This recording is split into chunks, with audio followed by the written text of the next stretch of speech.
Welcome to the story. Don't forget to like, subscribe, and support me. The sky above Ivan's village was a pale shade of gray, the color of clouds threatening rain, but never quite delivering. It had always been this way, as if the village lived on the edge of the world, too far from anything exciting and too small to matter. Ivan didn't mind the quiet, though. He spent most of his days tending to the fields, his mind wandering far beyond the borders of the village, imagining distant lands and creatures he had only heard about in tales. But lately, his dreams had taken a different turn. At night, he would hear whispers, strange ancient words, carried on the wind as if the sky itself was speaking to him. And always there were the dragons. He could see them in his dreams, flying high above the mountains, their scales shimmering in the moonlight. Sometimes he felt as though they were calling to him, but why? Ivan did know.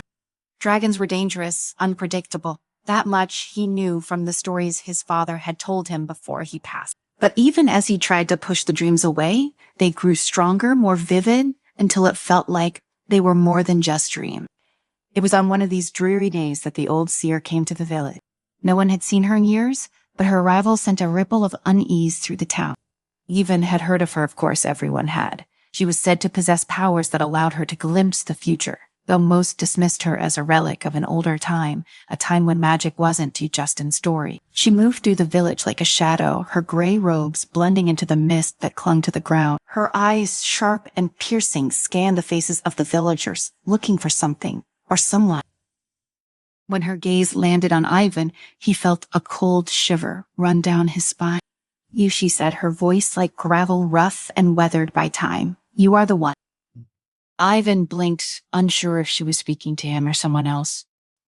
"I'm sorry," he said, his voice barely above a whisper.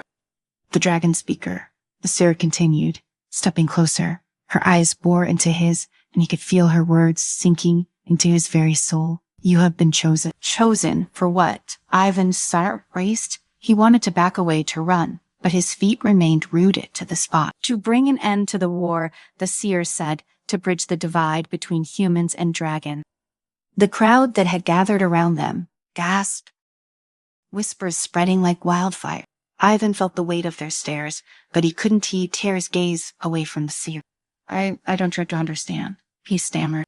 "You will," the seer said cryptically. "When the time comes, you will." Without another word, she turned and disappeared into the mist, leaving Ivan standing in the center of the village, confused and overwhelmed. The villagers murmured amongst themselves, some casting wary glances in his direction. Ivan wanted to believe it was all a mistake, that the seer had meant someone else, but deep down he knew she was right. He had always felt different, like there was something inside him waiting to be awakened. Now it seemed that time had come. The next few days passed in a blur. Ivan tried to go about his usual routine, but the weight of the seer's words hung over him like a dark cloud. He avoided the other villagers as much as possible, not wanting to answer their questions or see the suspicion in their eyes. He spent most of his time in the woods at the edge of the village, where he could be alone with his thoughts. It was there in the quiet of the forest that he first heard the roar. At first, he thought it was just thunder rolling in from the mountain. But as the sound grew louder, he realized it wasn't the sky that was roaring, it was something much closer. His heart pounded in his chest as he ran toward the source of the noise. The trees blurred past him, and the ground seemed to shake beneath his feet. When he burst through the tree line, he froze in place, his breath catching in his throat. A massive dragon stood in the clearing, its scales a deep crimson, its eyes glowing with a fierce intensity. It towered over the trees, its wings folded at its sides, and its tail curled around the base of a large rock. Ivan's legs felt like jelly, but he couldn't move. The dragon's presence was overwhelming, its sheer size and power unlike anything he had ever imagined. The dragon's head snapped toward him, its nostrils flaring as it let out another deafening roar. Ivan flinched, but instead of running, he stood his ground, something deep inside him stirring. "Stay back," a voice shouted from the other side of the clearing. Ivan turned to see an elven woman standing on a nearby rock, her bow drawn and aimed directly at the dragon. Her hair was the color of autumn leaves, and her eyes glinted with determination. She looked like a warrior, her posture confident and unwavering. "Don't shoot," Ivan yelled. his voice cracking with fear. The elf Elisha hesitated for a moment, glancing at Ivan before tightening her grip on the bowstring. "It's a dragon," she said, her voice steady but laced with tension. "It will kill us both."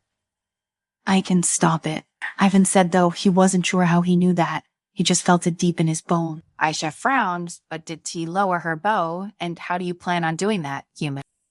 Ivan swallowed hard, stepping forward until he was standing directly in front of the dragon. Its eyes locked onto his, and for a moment the world seemed to stop. The dragon's breathing slowed, its massive chest rising and falling with each deep breath. Ivan raised his hand, unsure of what he was doing, but trusting his instinct. The dragon huffed, smoke curling from its nostrils, but it didn't attack. Instead, it lowered its head slightly, its gaze never leaving Ivan. He could feel the dragon's sun, mind brushing against his like a gentle push at the edge of his consciousness. And then he spoke not with words, but with his thoughts, sending a wave of calm toward the dragon. The dragon blinked, its body relaxing as the tension drained from its massive frame. Ivan could feel its emotions, a swirling mix of anger, fear, and pain, but also something deeper, a desire for peace. "It's all okay," Asan whispered, his voice trembling. "I am here to help." The dragon let out a low rumble, almost like a purr, and took a step back. Ayesha, still perched on the rock, lowered her bow in disbelief, her eyes wide. How did you do that?" she asked, her voice barely above a whisper. Ivan shook his head, still trying to process what had just happened. "I don't know," he admitted. "I just knew." Aisha jumped down from the rock, her bow slung over her shoulder as she approached him. "Yuri the dragon speaker," she said, her voice filled with awe, the one from the prophecy. Ivan felt a chill run down his spine. "So it's true," he murmured. "I've been chosen." Aisha nodded. "We need to find the Dragon King. He's the only one who can unite the dragon clans and bring peace." Their journey began the next day. Ivan had barely had time to gather his things before Inosha was pushing him out of the village, insisting they leave before anyone could stop them. She moved with the urgency of someone who knew time was running out, and Ivan struggled to keep up with her long stride. As they made their way toward the dwarven mountains, Asha explained the history of the dragon-human war. The dragons had once lived in harmony with the other races, but over time greed and fear had driven the humans to hunt them. The dragons, in turn, became more aggressive, retaliating against the humans in a cycle of violence that had lasted for centuries. "The Dragon King has tried to maintain peace," Aisha said, her voice filled with sorrow. "But even he can't control all the clans. Some have turned to dark magic driven by hatred and revenge." Ivan listened in silence, his heart heavy with the weight of the task ahead.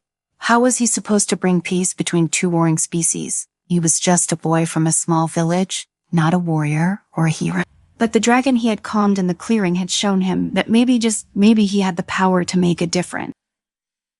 They traveled for days, the landscape shifting from dense forests to rocky hills as they approached the dwarven mountain. The air grew colder and the wind howled through the narrow passes, carrying with it the distant sound of rushing water.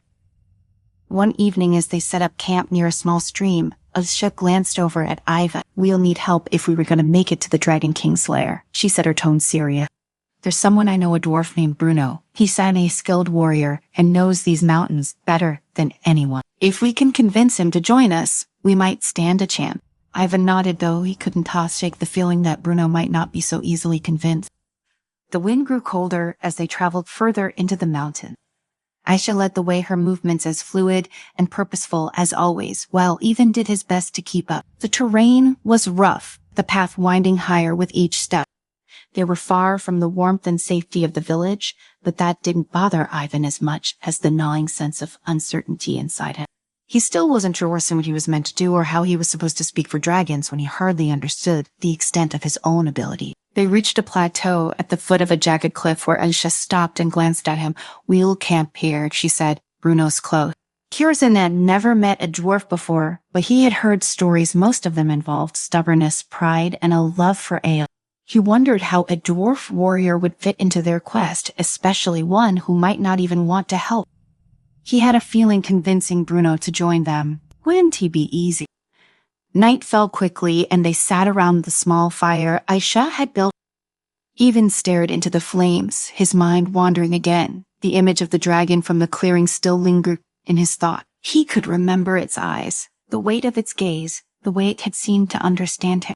The connection had felt so real, as if he had spoken to it without needing words. But how had he done that? He was no dragon tamer, no sorcerer, he was just Ivan. His thoughts were interrupted by the sound of footsteps crunching over the rocky ground. He tensed and glanced at Anisha, who had already reached for her bow from the darkness. A gruff voice spoke. "You relate." Out of the shadows emerged a short, stocky figure. The dwarf fine beard was thick and braided, his face weathered from years in the mountain. He wore armor that looked as though it had seen many battles, and strapped across his back was a massive warhammer, its head gleaming in the firelight. His eyes narrowed as he looked at Ivan. "This is the boy," Bruno grunted, "the one who's supposed to talk to Dragon." Aisha nodded. "Ivan, this is Bruno. Bruno, this is Ivan, the dragon speaker." Bruno let out a bark of laughter. He doesn't really look like much. He crossed his arms over his chest, appraising Ivan with a critical eye. "So what's their plan? Lad gonna march into the Dragon King's lair and politely ask him to stop the war?" Ivan swallowed, unsure of what to say.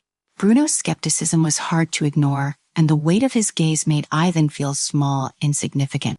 He didn't know how to answer. He didn't really have a plan. Not really, but something in him refused to back down. "I don't know what's not going to happen," Ivan said, honestly, meeting Bruno aside.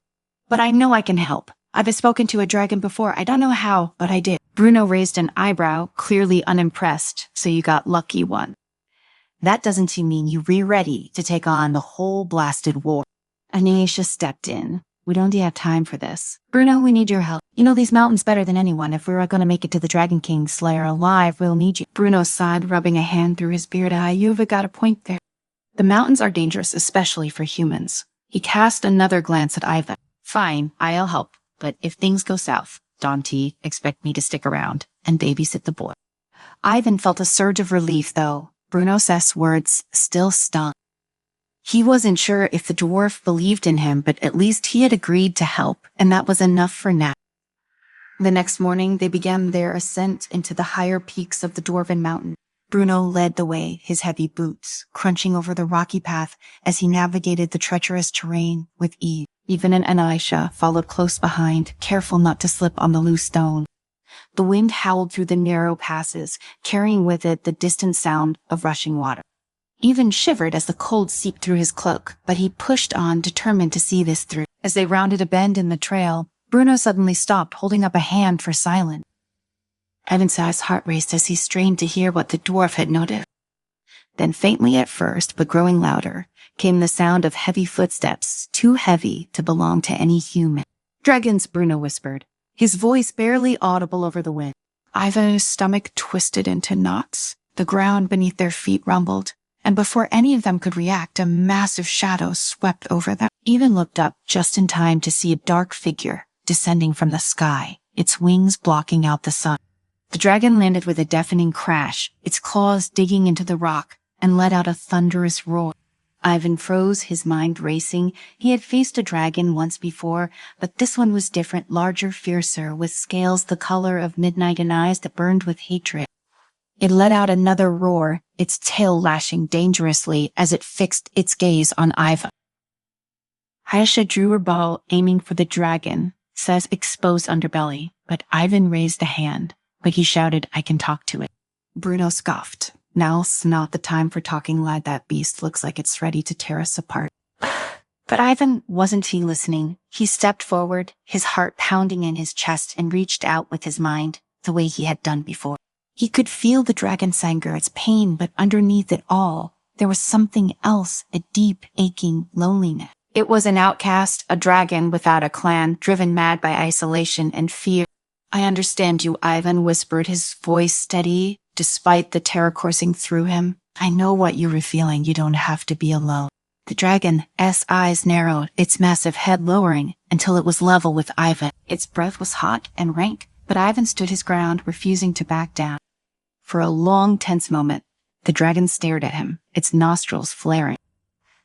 Then, slowly, the tension drained from the dragon's body, its wings folded at its sides, and it let out a low rumbling growl, less of a threat and more of a warning. "I can sure promise to fix everything," Ivan said, his voice soft but firm. But I can help. I can speak for you, for all of you. Let me.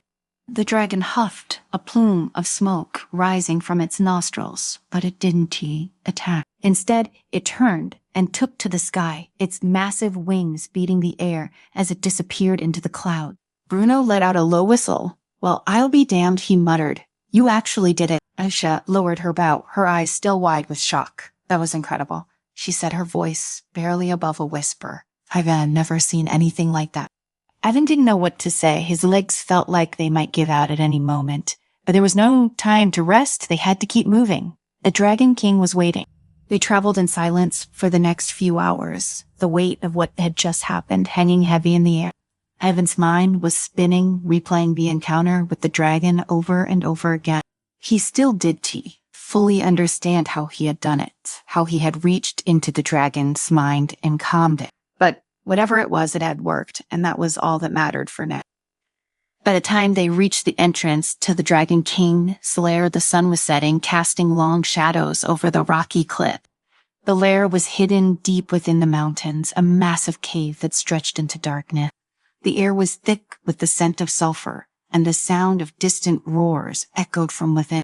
Bruno gripped the handle of his warhammer, his eyes scanning the entrance. This is it, he said, the Dragon King's lair. Ivan swallowed hard, his heart pounding in his chest. He had come this far, but the thought of actually facing the Dragon King made his stomach churn with nerves. He glanced at Alicia, who gave him a reassuring nod. You can do this, she said, we'll be with you. Taking a deep breath, Ivan stepped forward, his feet carrying him into the darkness of the cave. The air grew colder as they descended deeper into the lair, the walls slick with moisture. The ground beneath their feet was uneven, and Ivan had to focus on keeping his balance as they made their way deeper into the mountain. Finally, after what felt like hours, they emerged into a massive chamber. The ceiling was so high, it disappeared into the shadows, and the walls were lined with jagged rocks that jutted out like the teeth of some enormous beast. In the center of the chamber, bathed in the faint glow of molten lava, was the Dragon King. He was enormous. Even by dragon standards, his scales a deep shimmering gold that reflected the light of the lava. His eyes glowing with an ancient wisdom locked onto Ivan as soon as he entered the chamber. The air was thick with power, and Ivan could feel the weight of the Dragon King's presence pressing down on him. The Dragon King saw a voice rumbled through the chamber, shaking the very ground beneath their feet. So you are the one they call the Dragon Speaker. Ivan's throat went dry. He could feel the Dragon King's mind brushing against his, testing him, waiting for him to speak. I am, Ivan said, his voice barely above a whisper. I've come to ask for peace. The war between humans and dragons has gone on long enough. We can end it together. The Dragon King's eyes narrowed, and for a moment, Ivan thought he might attack. But then the great dragon let out a low, rumbling sigh. You are brave, young one. But peace is not so easily won. There are forces at work here far beyond your understanding. Ivan's heart sank, but I can help. I can speak to the dragons. I can. Enough. The Dragon King growled. You think you can speak for all dragons. You think your words alone will bring an end to centuries of bloodshed. Ivan opened his mouth to respond, but before he could, a figure emerged from the shadows, a tall, robed figure with eyes like burning coal. The dark sorcerer had arrived.